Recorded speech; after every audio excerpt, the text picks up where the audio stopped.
راتوں کو محنت کی جاتی ہے۔ بعض اسلاف لیلۃ القدر کا استقبال اس طرح کرتے جیسے کہ ایک معزز مہمان کا استقبال کیا جاتا ہے۔ ثابت البنانی کہتے ہیں کہ حضرت تمیم داری رضی اللہ تعالیٰ عنہ کا ایک حلہ تھا جو انہوں نے 1000 درہم میں خریدا تھا۔ وہ اسے اس رات کو پہنتے جس رات امید ہوتی کہ آج لیلۃ القدر ہوگی۔ حبیب بن ابو محمد رحمہ اللہ اور ان کی بیوی دونوں بڑے عابد و زاہد تھے۔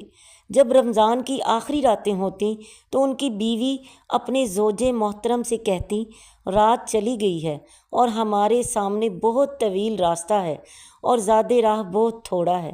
سلف صالحین کے قافلے ہمارے آگے چل پڑے ہیں اور ہم پیچھے رہ گئے ہیں۔ آج ایسی بیویاں کہاں ہیں جو اپنے شوہروں کو عبادت کے لیے جگائیں، جنہیں احساس ہو کہ آخرت کی طویل اور نہ ختم ہونے والی زندگی کے لیے زاد راہ اس دنیا سے اکٹھا کرنا ہے۔